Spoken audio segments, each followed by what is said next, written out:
Hello everyone. So today we have Dr. Abhinav with us to explain you certain questions that we come across frequently regarding psychiatric medications. However, you can leave your questions and queries below if they are not answered in this video in the comments so that we also can answer them too. So the first question we have is that I have been taking my antidepressant medications for a while now. I feel great. All of my symptoms seem to be gone. Is it okay for me to stop my medications?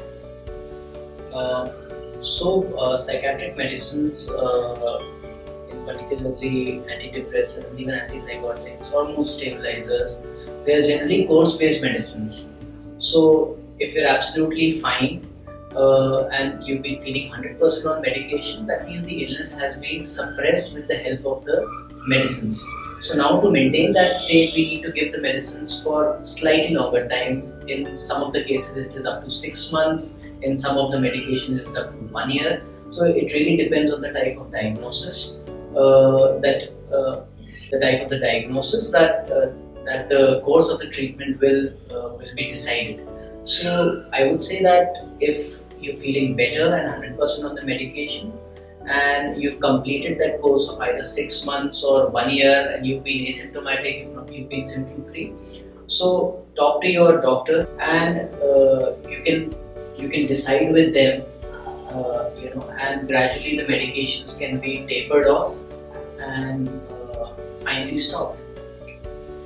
So the next question that we have is that will I get addicted to psychiatric medications? So it's one of the commonest fallacies that most of the psychiatric medications are addictive, that all the medicines that psychiatrists prescribe, they have an addiction potential. And this is not true. There are some medicines that if taken without prescription and taken for a very long time may cause addiction. Like these are generally the sedative and hypnotics or the sleep medicine as they call. So if they are taken unchecked, unmonitored, they can lead to dependence. However, other types of medications like antidepressants, antipsychotics, and mood stabilizers, they don't have an addiction potential. So I would say that majority of the medications are not the kind that would lead to addiction. So the next question that we have is, do psychiatric medications make you sleep all the time? So this is also not entirely true. There are some class of medicines that may cause sedation, but there are also the kind that don't. So if you're feeling too sedated and you've been put on some medications that does cause sedation, and you don't require it at this moment in your treatment course, then again let your doctor know about this so that you can be put on some other alternative medicines that can keep your illness suppressed and yet not cause sedation.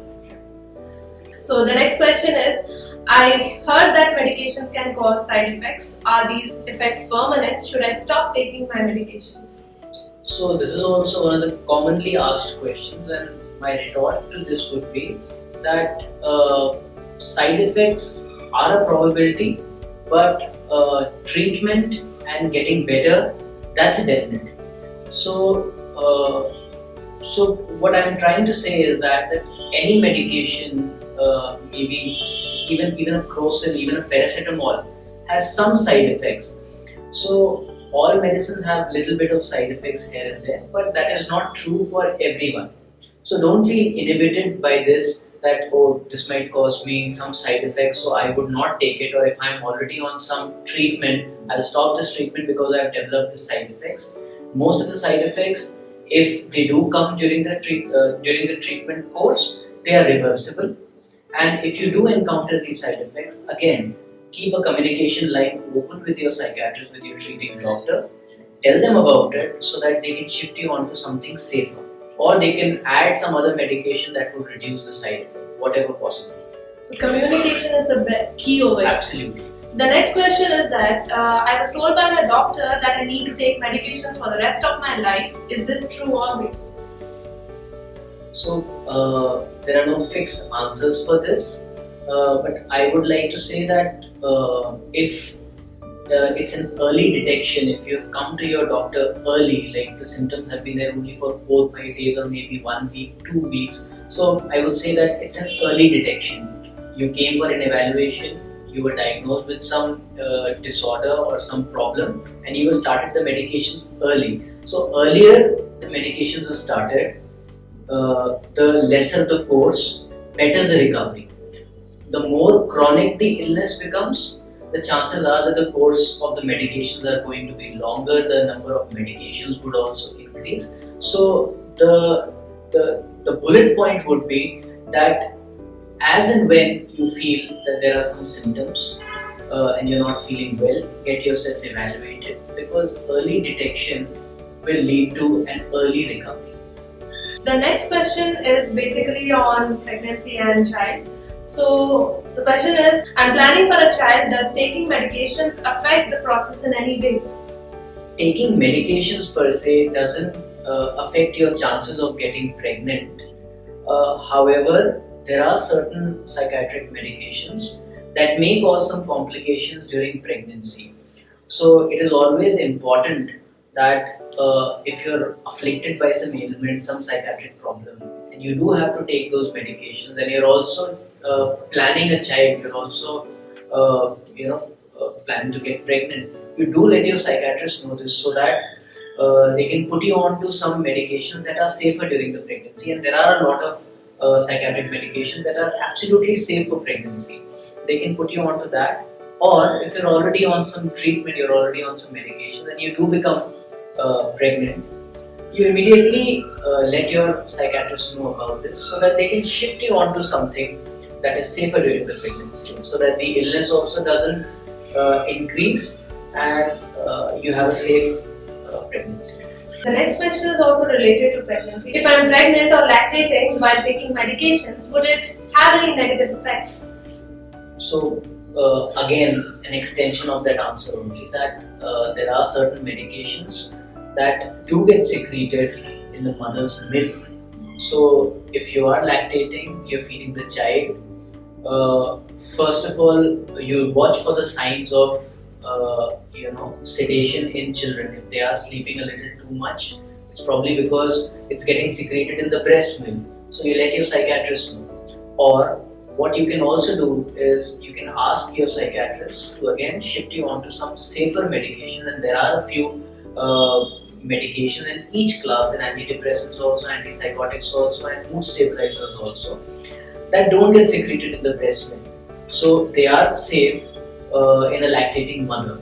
You can be shifted onto those medications so that your illness doesn't increase, and that risk of it getting secreted in the breast milk also reduces. Next question is that, can psychiatric medications be given to children? So there are certain disorders in children that warrant treating with medicines from time to time. That includes ADHD, autism spectrum disorders, even for that matter childhood OCD or childhood psychosis, and childhood depression these days. So many a times, it is warranted that we give them medications. So there are medicines for children also that are absolutely safe. The only thing we need is that we need to be a little more watchful with children. We need to start on very low dose because children are sensitive. Investigations need to be done before we start any medication. So we can prescribe medication to children. There are certain medications that are given to the children for certain disorders, and they are by and large safe, but we need to be watchful. The other question that we have is, are medications my only option for my mental illness? No, that's not always the case. There are three kinds of treatments in psychiatry. One is psychotherapy, or commonly known as counseling. Pharmacotherapy, these are the medications, and then the biological therapies. It really depends how severe is your illness, what is the severity of your affliction. If it's a mild disorder, it can be handled well with psychotherapies. But if the ailment is slightly of the severe kind, moderate to severe kinds, generally psychotherapy alone falls short. In those we require medications. And if it so happens that your illness is not getting better with medication and is moving towards treatment resistance, we require certain biological therapies. The commonest of which are, and these days gaining popularity, is repetitive transcranial magnetic stimulation. It's a kind of novel treatment that is non-invasive. It doesn't cause any problems. It doesn't have any side effects, and one of the quicker ways to get out of depression. And it is given not only for depression but also for OCD, anxieties, and for certain neurological disorders also like Parkinson's. Apart from that, you have the age-old treatment known as the electroconvulsive therapies, which is becoming less and less popular these days because more and more other kinds of treatments, other kinds of treating modalities are coming.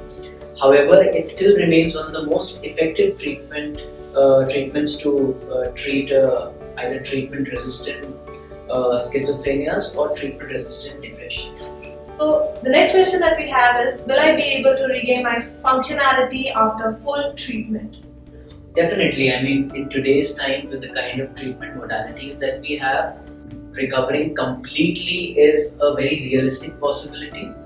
The most important things to keep in mind is that if you are suffering from some kind of affliction, you can feel it, you seek an early treatment so that you can be put on some kind of treatment that will ensure recovery. While recovering, you need to be compliant on the medications, you need to be adherent on the medications. During the course of treatment, if you feel that you feel some kind of discomfort regarding the treatment or with the medication, you tell your psychiatrist. So have a communication line with your psychiatrist, and most importantly, complete the course of treatment. Don't leave it midway. So these are certain things that will ensure that you bounce back faster to your earlier days of functionality. Thank you, Dr. Abhinav, for answering these questions.